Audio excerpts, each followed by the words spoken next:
Sorry guys, keeping my hands here so that the white balance doesn't make me go completely shadow. Hopefully it doesn't. But yes, it's finally sunny and I can finally get working on the Yukon. So let's try and figure out what the problem is here. Battery's dead now, so I gotta go jump it.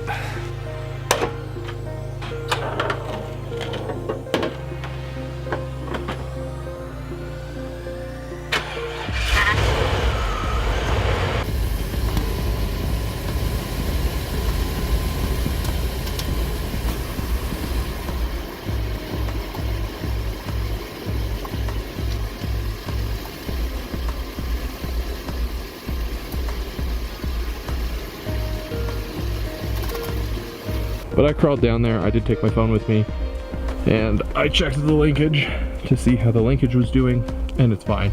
Now I do need to pull it out and do a transmission fluid flush on it. Don't think that's going to change anything, but it needs to get done.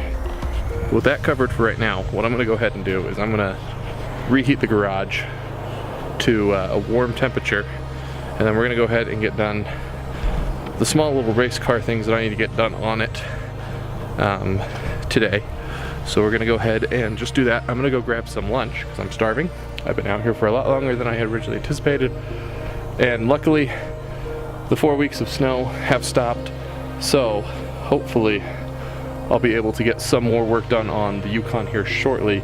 I do have a place that I can pull it to try and pull the transmission out. I might have to grab a junkyard transmission because I don't know if I'm gonna be able to rebuild it. Still don't know if I'm gonna have it done in time, so we can only hope. So with the garage reheated, I actually decided to take a shower, eat lunch, and we're losing the sun, but it doesn't matter. And we're gonna go ahead and do some just general race car stuff to the car. There's some more things I wanna pull off. None of them deserve their own video. And there's a few things we need to get done today in preparation to put everything back in the car. So we're gonna go ahead and do those. Now the place I'm looking to start today is actually in the doors. So there's a few things I wanna get taken care of in the doors here. One of the big things that I want to get out of here is I want to get all of these guys off. So as you can see, I've got those running along the door here. That is where the door panel slotted into. And they're not necessarily sharp, but they're not fun to jab your arm on.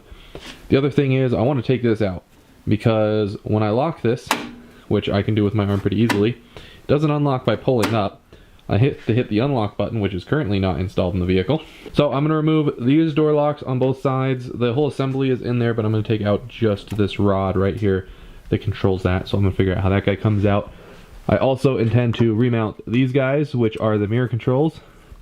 Well off camera a while ago, I removed all of the gunk around the edge of both doors, so that's taken care of. Then I also want to get out this weather strip that goes all the way around it, because that's not necessary, as well as this weather strip right here on both doors. Let's go ahead and get started with the easy stuff.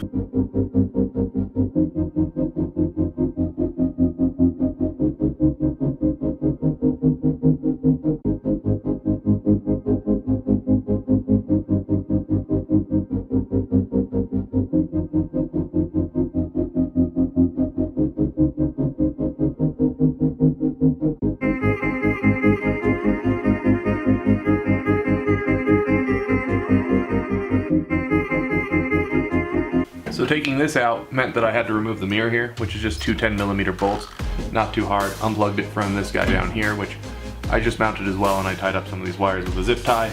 We're gonna go ahead and take these out next, which is just two little clips right down here on each one of these. Kind of avoided taking these out when I took out the door trim. I thought about it and I was like, no, I'll leave them because they look like a pain to take out. But now they're kind of a pain to have in, so we're gonna pull all these guys out.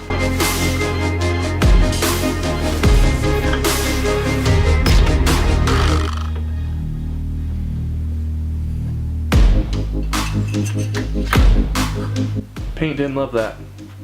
But we got a few more to go.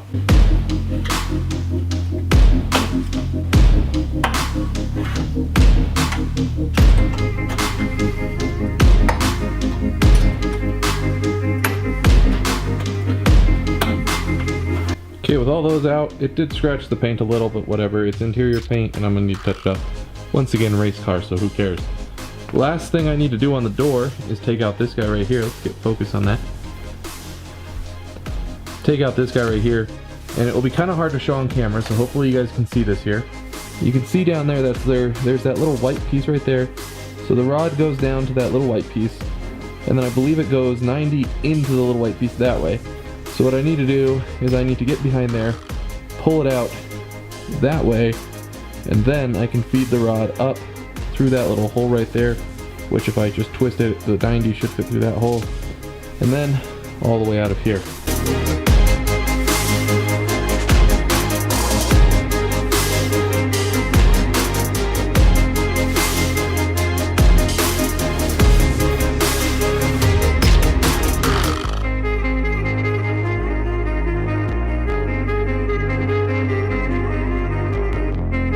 And she is removed. Last thing I'm going to do is just pull off this little bit of foam here. It means nothing here, and if I ever want that stock looking experience in the future, although I may not be able to put this back on too easily, I can just get a new piece of foam and glue it on. But officially, that takes care of that door. All of the things have been removed and it has been tidied up.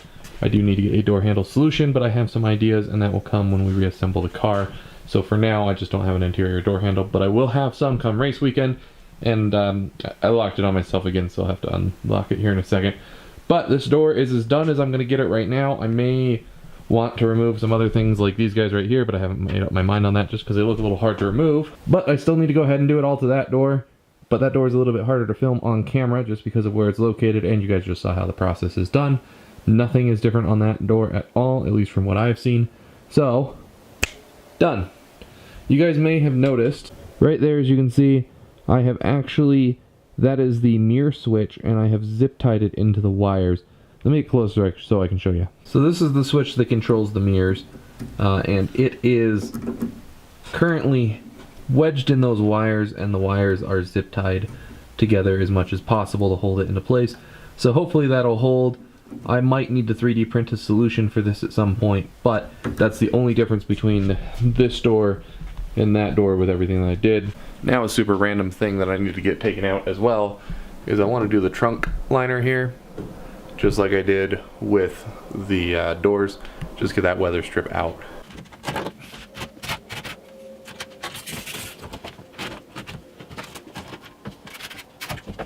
Now really quickly looking at the trunk now that I've taken out that weather stripping, there's one little thing on the trunk that I've meant to take out for the longest time because it got missed in my trunk liner removal video, and that is this little cover right here.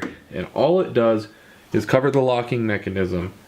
Has no purpose to me anymore, so I'm going to get it out finally in this video because I don't want it there.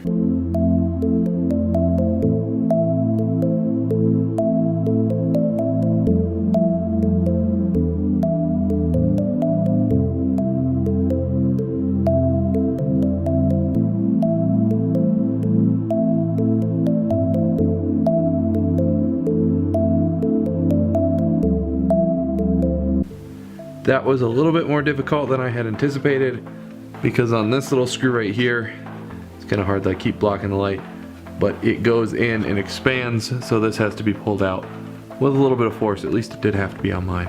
Now I don't know fully how, but somehow it got overlooked in a more recent video. This wiring harness that came down from the dash, or from the A-pillar all the way up on the roof, needs to find a new home that's not right there. So I have to undo it up there and then bring it down somehow and route it somewhere in this area down here so it's out of the way and not a nuisance anymore. So that guy has to get taken care of.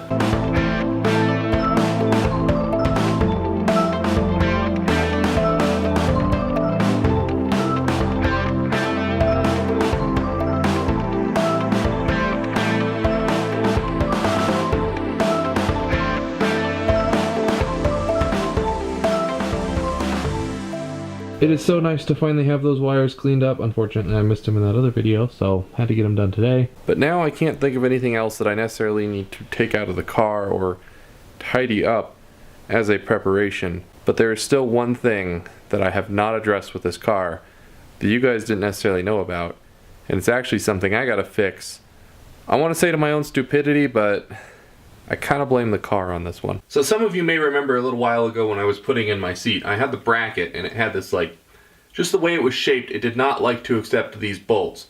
So I bent it out of the way, I got the bolt in there, I bent it back, and then I mounted the whole thing in the car. But, and this is something that I actually didn't really cover in the video, I had to take it back out, and then I had to put it back in. But unfortunately, when I took it out and then tried to put it back in, the bolt would not go back in the hole straight for some reason. It just wanted to thread. Nothing but problems. So, unfortunately, what I had to do is I had to take this and I had to jam it all the way in there, letting it thread through all those threads just to mount the seat because I had a race the next day. I didn't really have an option. And I was like, okay, well, it's gonna hold and I'll fix it later. Well, now we gotta fix it. So this is the hole that I was having the issue with, and this is the bolt that's supposed to go in there. As you can kind of see there, it's a little bit of an angle right now, and that's as far in as it will go before I need to start jamming it. So I went to Harbor Freight and I bought a tap and die set for this. So that is an M10 bolt. So I need to thread that and I need to rethread this without having any issues. Okay, so I've had a very hard time finding out what the right size is here, but what I have been able to determine from my best effort is it is an M10, and I believe it's an M10 by 1.5 is the pitch. There's a 1.25, but I'm pretty sure it's a 1.5. Turns out it came with this handy little measuring device that I kind of overlooked, so I can double check to see if this is a 1.5. Indeed it is, it's a 1.5. So yes, M10 1.5 is what we're looking for.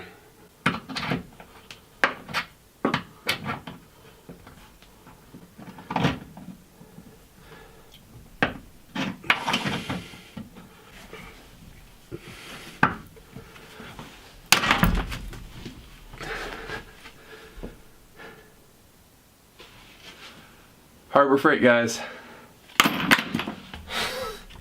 But that leaves me with a problem. It's kind of stuck in there. You really can't put a seat on top of that.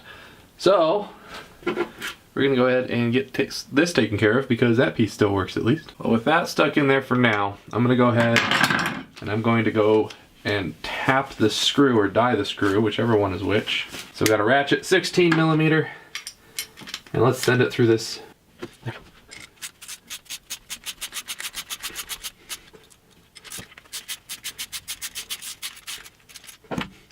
Okay, well I was able to fix that with the die, and that's still kind of stuck, so that's a problem.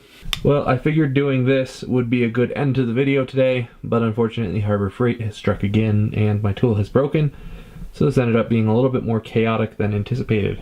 Unfortunately, given everything that I've got going on, I don't have time to replace the tool before I need this video out, so I'm going to go ahead and just end this video here. We took out a bunch of stuff. I'm going to throw the weight of the stuff that came out over there.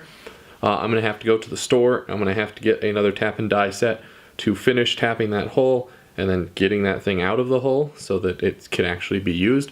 But the bolt is fixed. So the bolt is now working once again, so the bolt is fine.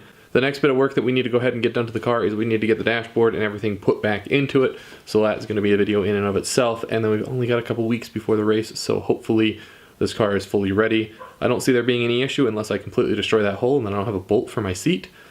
That might be a problem. Anyway guys, I hope you enjoyed the video. Thanks for watching, and I'll see you guys in the next video.